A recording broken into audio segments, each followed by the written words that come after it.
Fans of George R.R. Martin have been feasting for the past couple years, even if Winds of Winter isn't here yet thanks to the House of the Dragon. The show has everything that made Game of Thrones such an attention-grabbing spectacle when it first came out. Drama, political intrigue, dragons, war, sex, Targaryens, dragons, taboo subjects, bloody magic. Did we mention dragons in that list? But funnily enough, the only other successor show to that divisive media giant is set to feature not a single one of Game of Thrones or House of the Dragon's main attractions. A Knight of the Seven Kingdoms will lie somewhere between the timeline of these two shows, in an era where dragons are gone from the flesh but not memory, and focus on an unlikely pairing whose lifelong friendship ended in tragedy, fire, and blood. We're talking about Dunk and Egg, of course, but that isn't what the show will be called apparently. So without further ado, this is everything we know about A Knight of the Seven Kingdoms, the Hedge Knight. Before we get into our explanation, we do have a very small request. If you like our content, please support us by subscribing to our channel. This is a small click for you, but for us, it means a lot. Thank you. Let's begin. Who are Dunk and Egg? George R.R. Martin's other Westeros series. Fans of the Game of Thrones TV show might not know this, but there are actually two prequel series that George R.R. Martin has written for his magnum opus, and Fire and Blood is the second one. The first came out in 1998 as part of a modern fantasy anthology book titled Legends, and was titled The Hedge Knight, which followed the life of its titular hedge knight, Dunk. Fans of the main series might have heard this name, because Dunk goes on to become Sir Duncan the Tall, one of the most distinguished Lord Commanders of the Kingsguard. Dunk performed so many admirable deeds that his entry in the Book of Brothers consists of 4 pages, far more than most other Lord Commanders. And if you guys had paid attention to the very first book in the Song of Ice and Fire series, then you already know who Egg is. King Aegon Targaryen V, Master Aemon's beloved little brother and one of the most divisive High Kings in Westerosi history for his attempts at giving peasants legal protection. Egg is involved in one of the most consequential pieces of dialogue from the entire series, where Aemon likens Jon to his own brother and tells him to kill the boy and let the man be born, so he could think as the Lord Commander of the Night's Watch, not the bastard son of Eddard Stark. So clearly, Egg has been a massive influence on the main story without even being in it, and perhaps that was the reason why George R.R. Martin chose to tell his story specifically in the form of these novellas, because so far, he has released 3 titles in the Dunk and Egg series: The Hedge Knight, The Sworn Sword, and The Mystery Knight. All 3 have focused on both Dunk and Egg's development from naive, idealistic boys to mature men who are wiser to the cruel ways of the world. Egg starts out as a brash teenager in the first story, but by the third, he's claiming his lineage with the confidence of a prince who has the bearing of a king. Dunk starts off trying to live his life by the true code of a knight, finds out it's practically impossible to do so without being trampled upon by nobility, and yet continues to strive towards setting an example for his young squire who might hold the realm's future in his hands one day. Dunk and Egg are a duo whose impact on the world of Ice and Fire often goes understated in our opinion because, well, they lacked dragons in their era. But then again, they were also present at ground zero for the worst day in the Targaryen family's long history, and the biggest mystery of the series as a whole, the tragedy of Summerhall. It was the site of Prince Rhaegar Targaryen's birth, and the beginning of the end for the blood of the dragon. Nearly the entire royal family was wiped out, leaving only Aerys and Rhaella's direct family members as the sole survivors of a dynasty whose heritage was thousands of years old. So, in a way,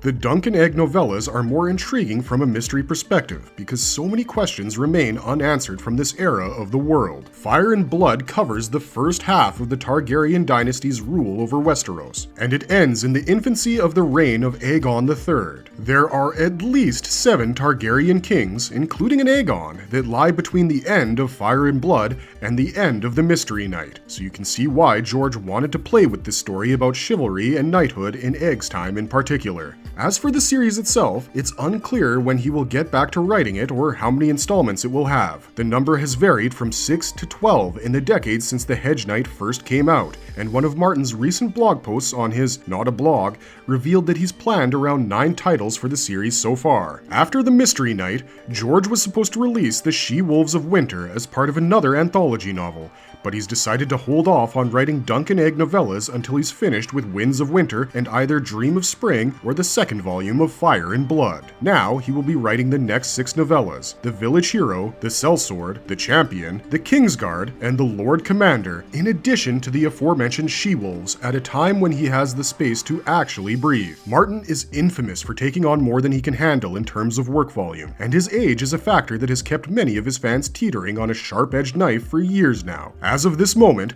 the Tales of Dunk and Egg remain a trilogy of novellas that was published under the title A Knight of the Seven Kingdoms, which is also where the TV show will take its name from. But that's the breakdown of what happens in the books. How exactly will this new Game of Thrones prequel series play out?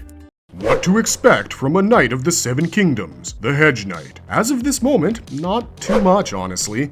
HBO has only put out the series description for A Knight of the Seven Kingdoms, and it feels like it will continue the trend of mostly faithful adaptations started by Ryan Condal's involvement in House of the Dragon. The reason why this series is titled the way it is because George wanted it to be distinct from classic sitcoms. He didn't want Dunk and Egg to end up being classified along something like Beavis and Butthead, because this story is going to be inherently about the importance of the duty of knighthood, and having such a serious tale sound like it's about 2 comedy characters who like hooping with farm-fresh poultry products would just not be palatable. But this idea that the series has only been in the works recently is a myth, because the Tales of Dunk and Egg was actually one of the first things Martin pitched to HBO as a possible spin-off series, alongside what eventually became Fire and Blood. Though both pitches were rejected back then, the success of House of the Dragon has undoubtedly played a major role in A Knight of the Seven Kingdoms becoming a reality. It was first reported in 2021 by Variety that HBO was in the early stages of developing a Dunk and Egg series,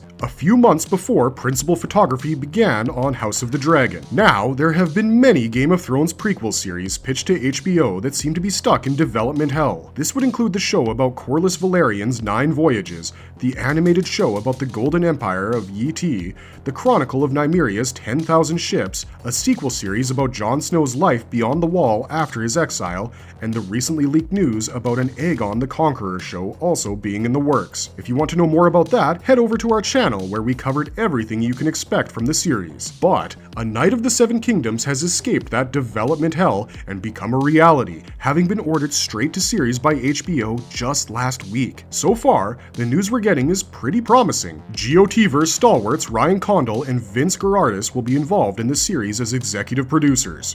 George R.R. Martin will be a writer and executive producer, and the project will be helmed by Ira Parker, who was a co-executive producer on House of the Dragon and also served as screenwriter on the first season's 4th episode. The rumor is that the Hedge Knight will receive a 6-episode run, though the duration of each episode remains unclear. It will cover the first novella in the Dunk and Egg trilogy, which sees Duncan take on Egg as his squire and prove to the realm that a true knight's worth is determined by deeds, not titles. There is enough material in the novella to squeeze out 6 episodes worth of content. House of the Dragon only covers about half a dozen chapters from Fire and Blood, and it's already 4 seasons long, allegedly. If things go well for the first season, then fans can expect it to be renewed at least twice, as the naming trend for the title of the series seems to suggest scope for adapting the Sworn Sword and the Mystery Knight as well. But what will be more interesting is seeing who the showrunners pick to play the main cast. Dunk and Egg are obvious ones we want to know about, but our intrigue is firmly set upon the casting calls for Aerion Brightflame and Daeron the Drunk.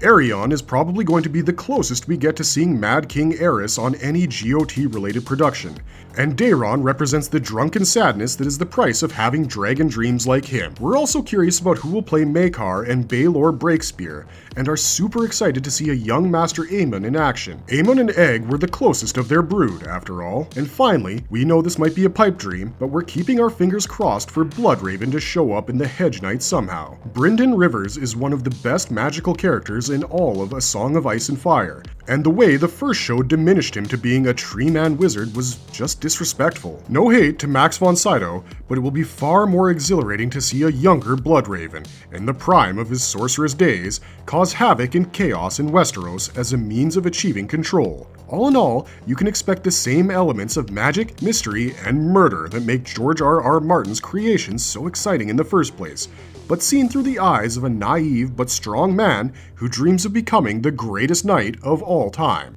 Marvelous verdict. And that's it from us for this video. A Knight of the Seven Kingdoms will likely not debut anytime before 2025, as production on House of the Dragon Season 2 just began, and Condal and Martin are going to be busy as bees. Not that they weren't already. In the coming weeks and months, we'll keep an eye out on any news regarding this series and bring it to you first, so don't forget to subscribe to our channel. If you enjoyed this video, don't forget to like and share it, and leave your thoughts about this brand new venture into Westeros in the comments section down below. Thanks for watching, be safe out there, and have a marvelous day.